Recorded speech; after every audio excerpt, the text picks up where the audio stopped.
ভাইয়েরা, আজকে দু একদিন ধরে খালি ফেসবুকে ঢুকলে খালি একটা পোস্টে দেখতেছি যে সাকিবের রিপ্লেসমেন্ট খোঁজা দরকার বাংলাদেশের।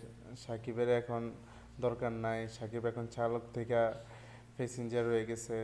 সো সাকিবের বাদ দেওয়া দরকার দল থেকে।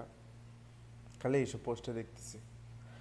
ভাই দেখেন, আপনি মানেন বা না মানেন, সাকিব বিশ্বসেরা অলরাউন্ডার, ঠিক আছে?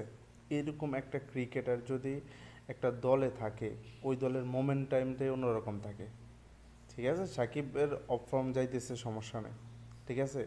বাস সাকিব বলেন, মাহমুদুল্লাহ বলেন, এরকম সিনিয়র এক্সপিরিয়েন্স প্লেয়ার যদি একটা দলে থাকে, দলের মোমেন্টামটা অন্যরকম থাকে, ঠিক আছে? আপনার আলাদাভাবে একটা মোমেন্টাম পান, ঠিক আছে? সো সাকিব বিশ্বসেরা, ঠিক আছে?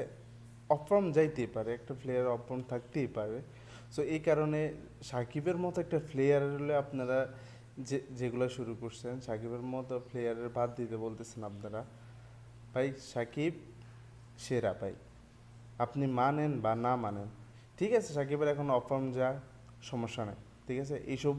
এইসব ধরনের প্লেয়ার যদি একটা দলে থাকে, পারফর্ম করা লাগবে না। ওই দলে থাকলেই দলের মোমেন্টামটা অন্যরকম থাকে, দলের এনার্জিটাই অন্যরকম থাকে, ঠিক আছে?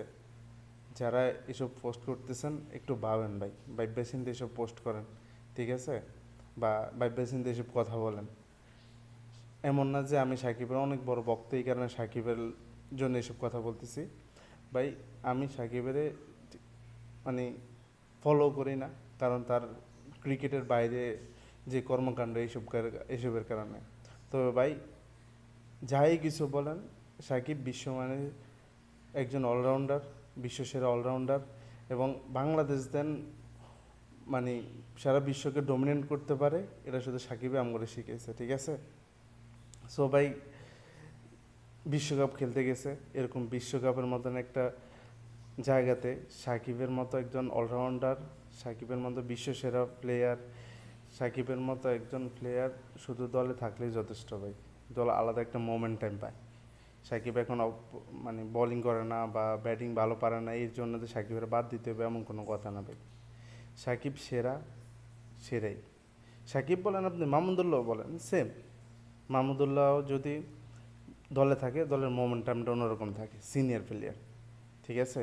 আপনি নাজমুল হোসেন শান্ত বলেন, আপনি লিটন দাস বলেন, আপনি সৌম্য সরকার বলেন, এরা যদি আরও 40 বছর ধরেও ক্রিকেট খেলে, এরা ওই সাকিব হইতে পারবো না, এরা মাহমুদুল্লাহ হইতে পারবো না।